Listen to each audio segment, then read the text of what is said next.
question. Really, how many of you are excited that Bon Jovi is back? Oh my gosh, that's a silent now.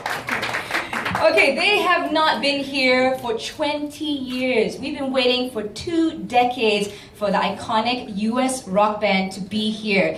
They are one of the best-selling bands in the world. They have sold over more than 100 million records globally. They have performed for more than 2,700 concerts in more than 50 countries and for over 34 million fans, and we are also part of that. Everybody, please give a rounding applause for the group Bon Jovi.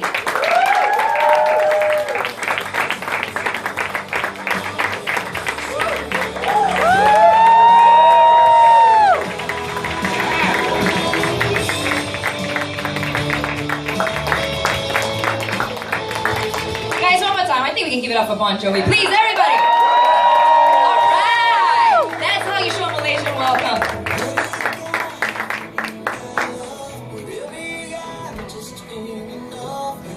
Okay, we got all the photos. Gentlemen, you may take your seat. Thank you guys so much for being with us here today. John, David, Tico. No problem. Before we start though, I want to say a big thank you to the people who made this possible. To the event organizers, IMC Live, East West Best, in association with Tune Talk. Bon Jovi Live in Malaysia is supported by Malaysia Major Events, a division of Malaysia Convention and Exhibition Bureau, an agency under the Ministry of Tourism and Culture, Malaysia. Also thanking AD Technical Productions, Honda, Ticketage, Maybank, and of course Mix FM, the official radio station. All right, guys, how are you doing today? Good, how are you? Good. My name is Lenora, by the way. Hi, Lenora. Nice to meet you guys. Did you guys sleep well? Yeah, that's about all we've done. So I'm guessing you have not gone out to the rest of Malaysia just yet? No, we got in yesterday afternoon, and of course it was the holiday, and today was raining, so we didn't get out. That's the best time that you can just sleep in and relax Okay. before the big stuff, right? Good. Have you tried anything Malaysian so far? I mean, like, it's been 20 years since you've been here. Do you miss or remember anything? We were saying that the place has changed quite a bit, from what we could remember. Mm-hmm. Yeah, it's grown. It's grown hugely. How different was it back A lot then? more buildings. Taller buildings. We all have to ask you, like, have you tried any of the Malaysian food yet? No, I don't know that we have. We went to a Japanese restaurant in the hotel. That's very Malaysian. But it's good to know It was that. here. Sorry, say again? It was here. Okay, that counts. That counts. Welcome. Let's start with the press conference. Okay, guys, are you all ready for this? First of all, can you just give us a bit of introduction, like what can the Malaysian fans expect for this concert? Oh, sorry it took us 20 years to come back. But we're here now, and we appreciate all your support, and we look forward to a great night. I'm also glad that the rains came and cleared the skies, because I heard that the air quality wasn't so very good. But we've got a catalog of music that generations are familiar with, and people know the songs for a lot of years. And we've done a couple of dates so far, and they've gone very well, and it just gets better every day. You just came from Bangkok, right? Yeah. That was a crazy audience. But can you tell us, like, I did ask this just now, but anything you remember specifically from the last concert you had when you were in Malaysia? What do you expect from the fans? I guess you guys, you know how to rock, which is kind of cool. So we always feel at home over here. And we expect you to sing a lot with it, because we appreciate artist participation. Okay. Can you give any sneak peek as to what's going to happen at the concert? Not really. I mean, it's we're playing old and new, so there's a body of work that's 32 years old now, and some of the songs were written before some of these folks here were born, and others are current on this Burning Bridges album that's sort of a fan record that we put out just for these shows that we're doing in the area while we're preparing the next studio record. So there's a wide array of music. Just saying though. Oh, sorry, David. That's a lot of songs. I I trust. I'm just saying though, I remember that Runaway, that was one of the biggest starts in 1984. That was technically the year I was born. There you go. Yeah. But I grew up listening to that, and my parents grew up listening to your music, so I just want to say thank you for giving us that kind of music. Speaking of which, let's talk about the new album, Burning Bridges. It was released in August 2015. A bit more on the theme of it, because I remember like your last album, there was a bit of a Nashville influence or a feel to it. Well, no, not the last one. Burning Bridges really is a bridge record. It's from where we were into where we're going. And it really was just to accompany these 12 shows that we had booked.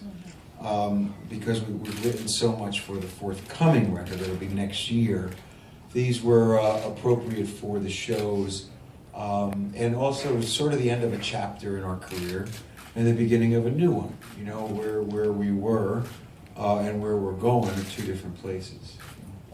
Any particular favorite in the album that, for each of you? Any particular favorite song from the album? David, you can go first. I like We Don't Run, The single. the single. Okay. That's my favorite too. Oh, that's your favorite He too? always picks my favorite. Oh, that's a Always. conflict there. Well, I mean, I that's, gotta keep these guys apart. Next thing you know, we're fighting on the floor. exactly. It's kind of hard to say what's your favorite. I mean, you put your heart and soul into every song. So. Okay. Don't mind me also asking, David, I also read that you actually wrote a musical, Memphis. That's correct. Will there be any more coming out? Yes, it's currently running right now in the West End in London. And I have another one in production called Chasing the Song, which hopefully will get onto Broadway next year. Brilliant.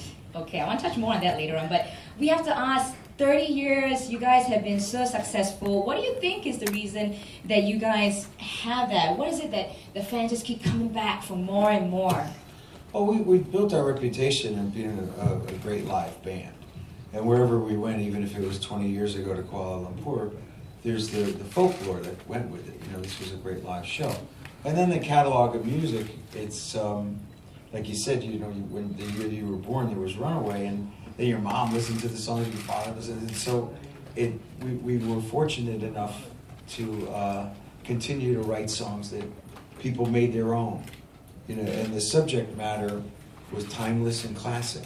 There was generations of people from around the globe that said, "I'm Tommy and Gina," you know, and that's "It's My Life" is about me, and it's that's the beauty of songwriting is people take it and they make it their own. We look forward to seeing that energy on stage. Can you tell us, like, being while I'm talking on that, what drives you guys every time when you're on stage? What happens when you touch the mic, or you touch the guitar, touch the drums? What happens? Hopefully you don't get shocked. No, you won't. Touch wood. You know, it's for me. There's three different phases of music, and one is the writing, and the second is the recording, because you want to see if the song that you wrote, you know, in the notebook comes to life. And that's another part of the process. And then the last part of it is playing live. And I like the interaction and all that, the energy of the performance. And when we're firing on all cylinders, I don't sing the songs sing me. You know, it's just, you're the vehicle for them to go through. But, you know, there's three different parts of the music for me. Very awesome. Can I just touch on one more thing? All three of you are very involved in philanthropic activities. Maybe you could touch a little bit on, I know you got your Soul Kitchen, and also you're working on one which I saw in your music video, Who Says You Can't Go Home, right? Yeah. Yeah. Maybe you can talk a little bit more on how can people get involved, anything happening I for think that? we're a little far away for people to get involved in the Soul Foundation here, but you know, it's just something that I've been a part of. I started 10 years ago, and we build houses and deal with the homeless and the hunger issues in America, and that's something that my family and I do. But it's been very successful, and we created a new model for a restaurant that seems to really be taking off as well. So it's very fulfilling. If you can, you got to bring it here. I'm sure there's going to be lots of people who want that here in Malaysia. It's a little far away. Come to work every day. Okay. Well, thank you so much. Now I'm going to open up the floor for Q&A with everybody else. And please state your name, where you're from, and we'll pass the mic over to you. Okay, first question. I love that. There's always like. Come on, don't be I think maybe I asked all the questions already. Perfect. All right. Thank you very much. Okay, one of them. All right. Hello. Christina from The Star. Hi. Welcome to Malaysia. I'd just like to ask, how was it recording Jovi Settings music? How difficult was it for you to sing in Mandarin? Oh yeah. Thank you. Well, I did my best. I was really intimidated to do it. You know, it's a language I obviously don't speak. But my sister-in-law is the lady in the video. That wasn't pointed out when I sang it, and it was her idea. My sister-in-law, Nina Yang Bon Jovi, and she said, "You got to sing this song," and I said, "Only if you come to New York and teach me," and so she did. So it was all my sister-in-law's idea. That was a great performance, by the way. Next question. I was worried. Do we have one at the back? I thought I saw a hand go up. Don't be shy, come on. Okay, while they're not thinking, I gotta ask you this one. Would you ever sing, if possible? Because when we shared it here, that song, which was "The Moon Represents My Heart," the fans here went nuts. Oh, good. They went absolutely nuts, and they're all requesting actually for you to sing that No on chance. stage. That was one time. One time only. One line at a time. Well, if ever you get the chance, I think we would love, if ever the chance, you should sing at least one Malay song. It's really short. It's very short. And I think that would drive the crowd crazy. Well, I'm like a parrot, you know, you can teach me. You know, you gotta teach me slowly. I would teach her, unfortunately, I don't think I can sing that well, so. But okay, that is one thing that, well, we did kind of look forward to, but still. Okay, anybody else? Ah, yes, one at the back. Hi guys, I'm Jordan from Malay Mail.